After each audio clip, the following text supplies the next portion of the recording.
Hello guys, my name is Amit Sani and I welcome you in this 30th September daily UPSC MCQ series. In the evening these questions are coming and all are important courses, important sources like PIB, Hindu newspaper, all we are covering here, and crucial questions are coming, so the explanation is very important. Do not miss that. PDF you are getting on everyday basis.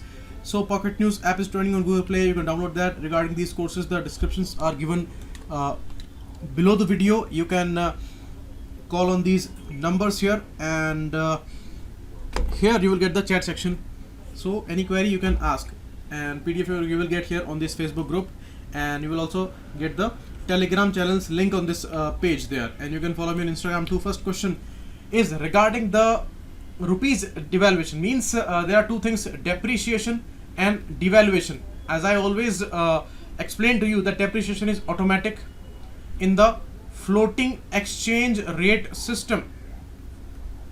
The currencies, they float against each other. Devaluation is intentional, like China is doing. So if it is devalued, means in general terms, suppose $1 is there and 70 rupees are there.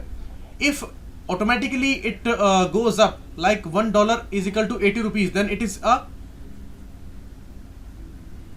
value losing by a rupee, and this is a kind of a depreciation. And if intentionally we make it 70 to 80, then it is devaluation. So when it happens, then what happens? Will the CRR SLR, this will be affected? No, there is no direct relation between the exchange rate issue and the CRR SLR issues, because these are more for the security of the banking system. Although some things are distantly connected in economy, but here the direct implication will not be there. So second, this is wrong. Second, increase in the inflow of foreign exchange, that will happen, because when countries are investing, then if they will come to know that in per dollar more rupees are coming, then the investment will rise, and whatever investment they are making in rupee terms, that will be huge. So more inflow of the foreign exchange will be there, because the money has become cheaper. Indian rupee has become cheaper. So if they are going to invest in Indian businesses, then that will be cheaper. Next, greater exports and lesser imports. That is also correct, because exporters are affected positively. Suppose they are exporting, Indian exporter is there, it is exporting something to America. So if it is getting the payment of $100, now in rupee terms he will be earning more. So greater export certainly supported, and import will be difficult, because in $1 more rupee is coming, but the importers, they will have to buy some things, and they will have to make bigger payments there. So same amount of dollar they will pay to the other party, to some other exporter, but here they will have to buy that dollar with more money. So importers will be getting a blow, and they will be hit badly, but exporters, they will be at advantage when the devaluation happens. So 2 and 3 is the right answer here. B is the right answer. This is the impact of this thing. So here I have explained to you all the details of floating rate system, which we adopted in 1975. Before that, it was a pegged currency system, fixed rate system, or it is called the Bretton Woods system, because Bretton Woods institutions are World Bank, IMF. They started this issue. The currencies were fixed against the most accepted ones. So like in 1947, $1 was equal to 1 rupee. But now the situation is very bad, and India's currency has been losing its value till then. So today it is 70 rupees in $1. So it's a kind of a devaluation, or you may say depreciation, in this today's floating rate system that we have adopted. Okay, so these are the issues: devaluation intentional, depreciation automatic. Okay, it is intentional and it is automatic. So you can understand everything that I have told you here, and these all things are given with examples. Next, mixed economy model. Mixed economy model, when countries were discussing that which method we should adopt here, whether we should go for the state economy, where governments decide goods, where they are going to be produced, how they are going to be produced, and how they are going to be distributed. So it's all a socialistic economy and a state economy, you may say, because it's a socialistic pattern, and all responsibilities are there with the government. So D is certainly not the answer. Market owns all the factors. No, it is the market economy's example. and the capitalist form of the economy, where it's all a free market and private control is there on the production and the distribution. So that is the symptom of market economy, not the mixed economy or state economy. B is also wrong, because factor ownership is vested with the state and the distribution is in private hands. This is not the case with mixed economy. Mixed economy means government and private sector both are there in the market. PSUs are also producing some things in India, and private sector is also producing a lot of things. So both the market and state, they provide goods and services. So A is the right answer here. So that's the simplest form of question in the economy, the basic one. And post-independence condition, poverty, illiteracy, ruined agriculture, everything was there. So it was all a distorted economy. So we went with the socialistic pattern, and more PSUs we saw during Nehruvian era. All these were established. Only some private players were there, like Birlas, Tatas and Singhanias, those were there. Later, after 1991, this was the phase of liberalization. After that, more and more capitalistic pattern we are observing in the economy there. So more private control, more privatization, more company, more in private investment is there, and the FDI and all these are coming like the capitalist economy there. So some regulation is there certainly from the state, and market interventions are there by the state. Okay, so it's a mixed economy system. So here these phenomena are explained very well, and the consequences and the symptoms features are given. It is for the capitalism. It is for these are the limitations and criticism of the capitalistic economy.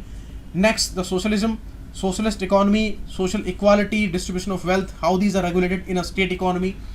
So these are given here, and here these are the differences. Very important one. Please go through all of them. You will easily understand that. Next, a new report issued by IPCC. It's a very important report, and it puts a lot of emphasis on the condition of oceans and the climate there, and the issue with the glaciers. They are extremely vulnerable today, and it's a kind of a practical threat in front of us. If we do not do anything now, then everything will be lost. That's for sure. And to contain the average temperature rise till 1.5 degrees centigrade, then what we need to do? Till 2030, we need to bring emissions to half. From where?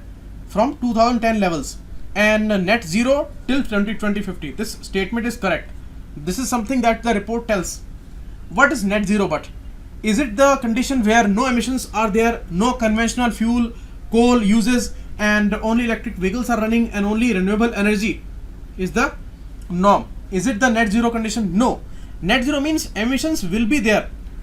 Obviously, we have to control these conventional fuel uses and coal uses, but emissions which will be there, that will be balanced with the absorption factor, means the forest and the oceans also, and trees, covers and all, everything that will absorb the excess emission there. So this is how they are gonna balance that. Means no additional amount of carbon dioxide and other gases is added to the atmosphere. So that is the condition of net zero. So net zero does not mean no emission. Net zero means emissions will be there, but these are balanced by the absorption factor. So that we will achieve only when we will do these things, and more ways we will find for renewable energy aspects, and more application of the e-vehicles. That will certainly help here. So only one is the right answer. A is the right answer here. Okay, you can see how the oceans are absorbing the temperature, excess temperature, and the more and more carbon dioxide, and because of that, as I told you, H2O plus CO2 means H2CO3. H2CO3 is the carbonic acid. It's the acidic medium. pH is lowered. So that is how, on an average, the pH of the oceans that is declining, and that is devastating for sea corals and aquatic animals, because acidic medium and the warm temperatures means more and more dissolution of these sea corals and all. So very dangerous this phase is, and already some additional problems like plastics and the pollution, everything is haunting this world, and the oceans are the ultimate sink for all of these. And these are all human induced climate changes that we are going through. Biodiversity is declining, ecosystems are losing, means we have lost half of the wetlands and the coastal ecosystems in the last 100 years. And that's really scary. And that's why the coastal regulation zone notifications and all which came in India this year, these are very important. Next year many questions can be there on those issues.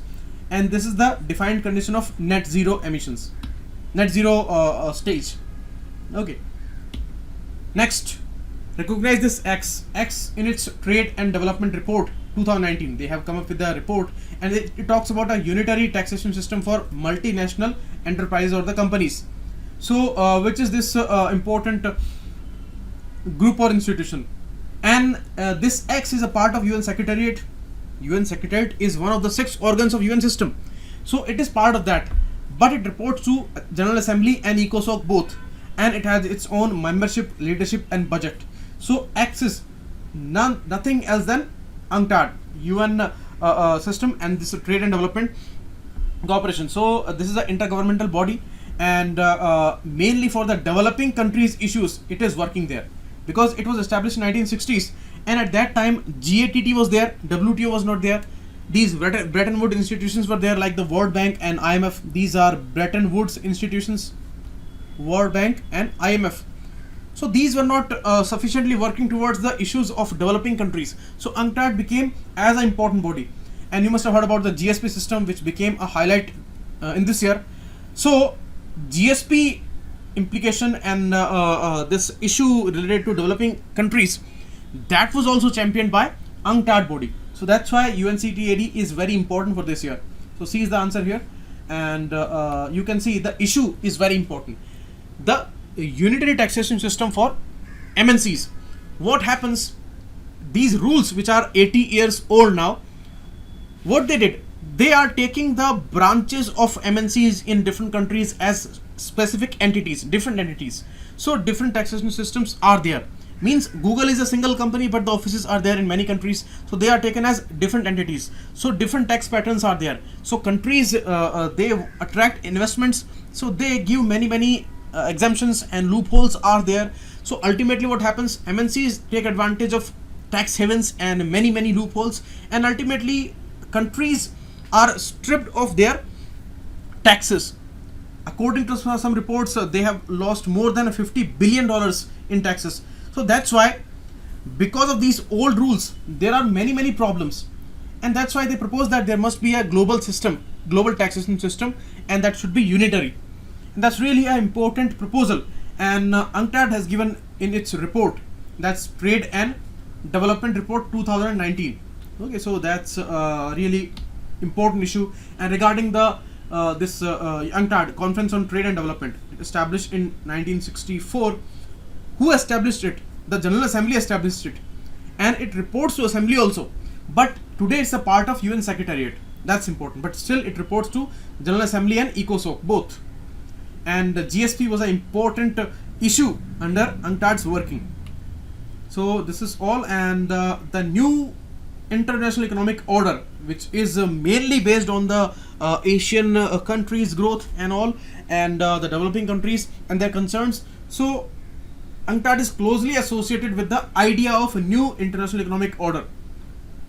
Okay, so details are given here. Next, MATRI exercise. It's a joint military exercise between India and which country? Bangladesh, no. Sri Lanka, no. Myanmar, no. It's Thailand. So D is the answer. Simple question. D is the answer. And Umroi, Meghalaya is the place where it recently concluded. Means yesterday it was concluded.